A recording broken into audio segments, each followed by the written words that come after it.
Today, the list of great movies on Netflix is awesome, guys. So, if you wanna know what I'm talking about, don't leave this video. Hey everyone, I hope you're all doing well. I'm Dimas, a Brazilian who is passionate about movies and series, and you're on Dinka's Movies.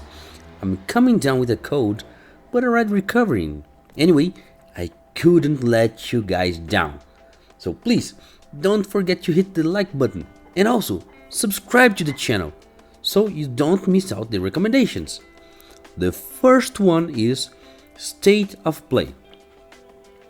This is a very good movie that involves investigative journalism and politics around the experienced reporter named Carl McCaffrey, played by Russell Crowe, who finds himself involved in a series of complex events after the murder of Sonia Baker, a young woman with political connections.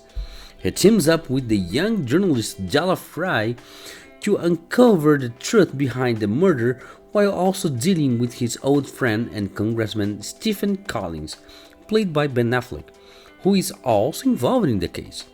The movie explores themes such as ethics in journalism, political corruption, and the complexities of the relationship between politicians and the media.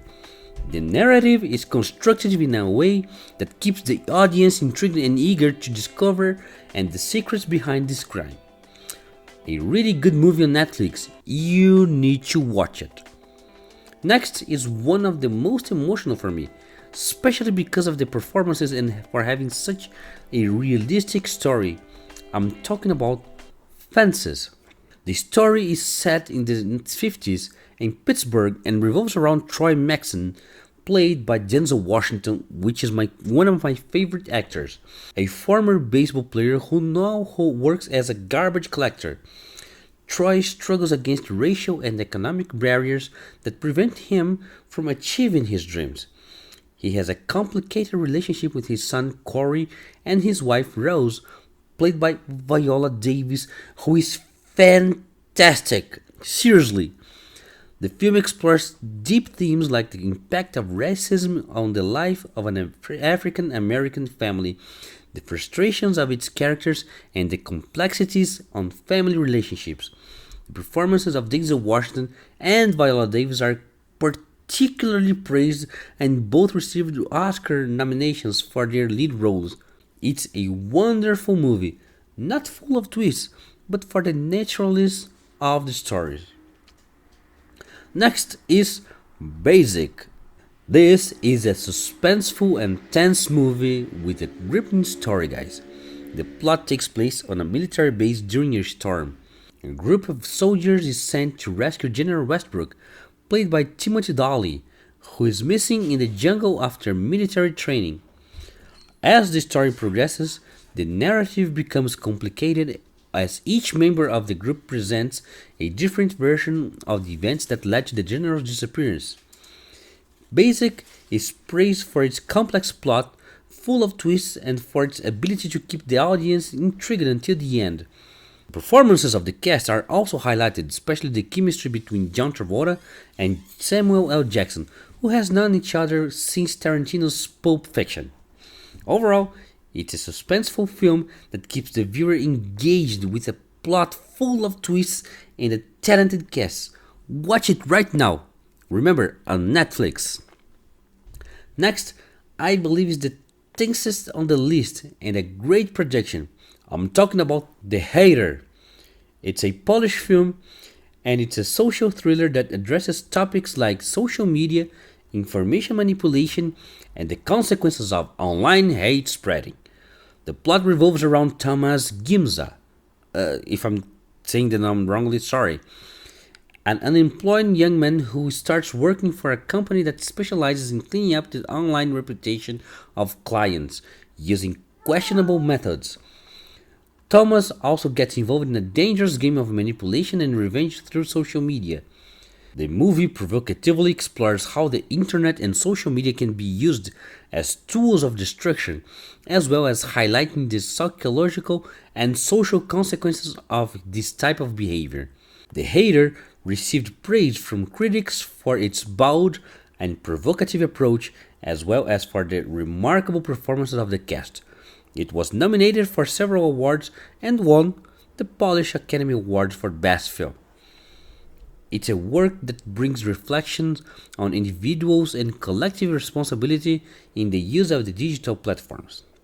So, watch it right now. Next is Wind River. It's a good police thriller for those who like mysteries. The plot is set on a Native American reservation and follows Corey Lambert, played by Jeremy Renner, an experienced tracker who finds the frozen body of a young Native American woman.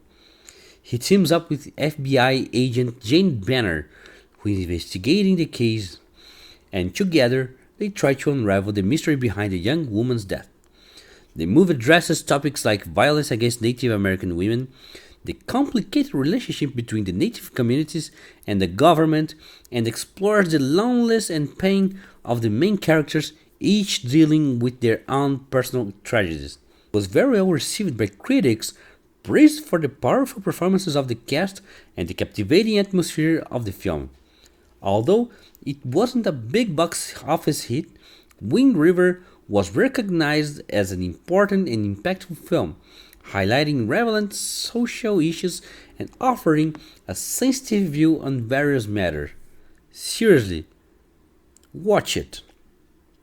Now, a very emotional movie, a war drama. First They Killed My Father. Directed by Angelina Jolie, the film is based on the memoirs of Long Eun, who also co-wrote the screenplay with her. The story takes place during the Khmer Rouge regime in Cambodia, which lasted 4 years from 1975 to 1979. The plot is about a young Cambodian girl who, during this brutal regime, faces the separation of her family and witnesses the violence and oppression that plague the country. The movie explores Long Eun's traumatic experience and her struggle for survival amidst chaos and violence. Angelina Jolie is praised for her sensitive direction and how she captures the brutality and humanity of the experience lived by Long Eun and her family. It's a powerful and at the same time dark movie because it deals with such sad subjects. It's worth watching this film, guys. And now, another good police thriller, The Informer. The plot follows a former convict who secretly works as an informant for the FBI within a criminal organization in New York. When a deal goes wrong and a cop's killed, Pete finds himself in the middle of the dangerous web of betrayal and corruption, where he struggles to protect his family and clear his name. The movie is praised for its growing tension and the performances of Joe Kinnaman, who plays a complex character in an extremely dangerous situation. The engaging plot and the ethical dilemmas faced by the protagonists are also strengths of the film. This movie is very good, but in my opinion, it deserves a sequel. That's it, guys. I really hope you liked the list. But if this one didn't do it for you, I'll send another one on the card. Just click it and have fun. It's always a pleasure to interact with you guys. So I'll leave a big hug. So long.